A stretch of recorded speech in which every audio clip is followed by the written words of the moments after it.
clair et simple dans mon intervention. Honorable Président, les hommes politiques estiment souvent devoir défendre ceux qui ne sont pas en mesure de le faire eux-mêmes. Cela dit, je vais me rendre coupable aujourd'hui de cette présomption en réagissant à la réponse de Monsieur le Premier ministre à la question de l'honorable Saïd.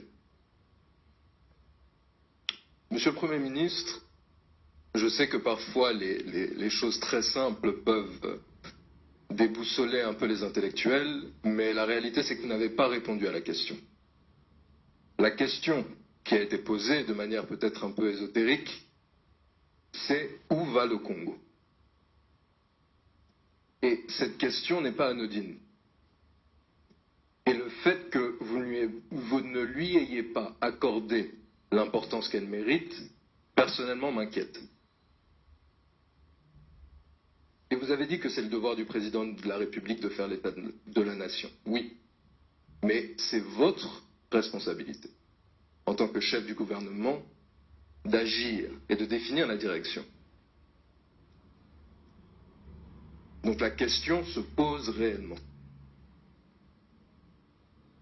Vous auriez pu nous parler, par exemple, de vos priorités concernant ce pilier incontournable du développement durable que nous cherchons, qui est l'éducation. Comment allons-nous faire pour redresser le niveau de nos élèves? Ou répondre aux besoins et aux cris de désespoir de tous ceux qui sont actuellement à l'étranger et qui n'arrivent pas à répondre à leurs besoins. Vous auriez pu nous parler des retraités. Pas seulement le plan d'apurement, mais quelle est la stratégie de réforme pour garantir ce droit non seulement aux milliers qui sont encore en attente, comme nous l'avait dit le vice-premier ministre ici dans cette salle, mais les dizaines de milliers qui les rejoindront dans les années à venir. Les sujets ne manquent pas, Monsieur le Premier ministre. Vous auriez même pu nous parler, parlons très concrètement, du plan national de développement, qui a été tant vanté dans cette pièce. Puisque c'est ça, c'est ce que le gouvernement nous dit. Le gouvernement nous dit, le plan national de développement, c'est là où nous allons. Donc, celui-ci qui a commencé il y a 2 ans, quel est le bilan aujourd'hui?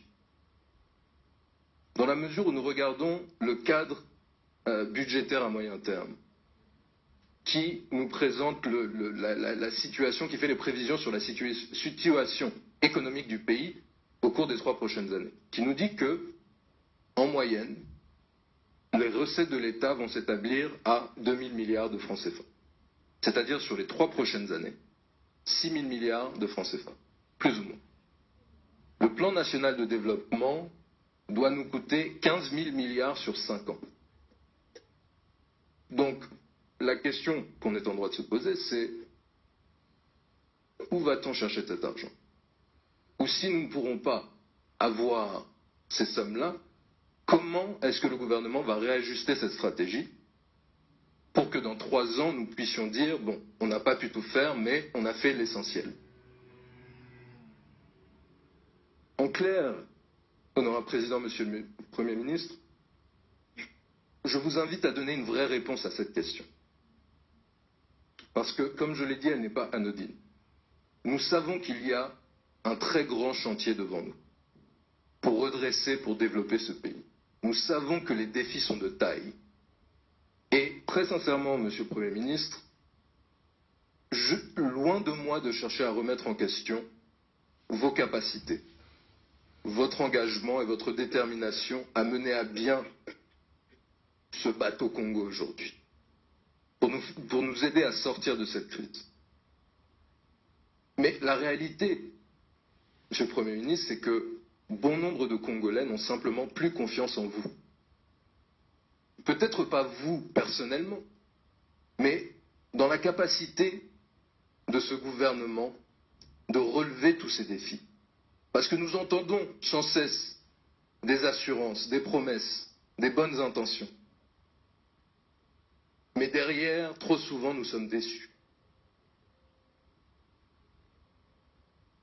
Alors, Monsieur le Premier ministre, vous avez demandé de la simplicité.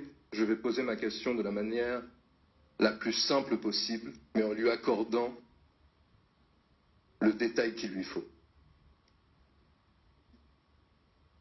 Monsieur le Premier ministre, limités dans nos moyens et avec de très grandes épreuves à surmonter, y compris une promesse d'augmenter de manière significative les dépenses sociales, vous ne nous annoncez que des bonnes nouvelles. Quelles sont donc, Monsieur le Premier ministre, les mauvaises nouvelles auxquelles les Congolais doivent se préparer? Et sachez que je ne pose pas cette question par fatalisme, mais parce que quand une chose est trop belle pour être vraie, très souvent elle ne l'est pas. J'espère que ma question a été claire. Merci, Madame la Présidente.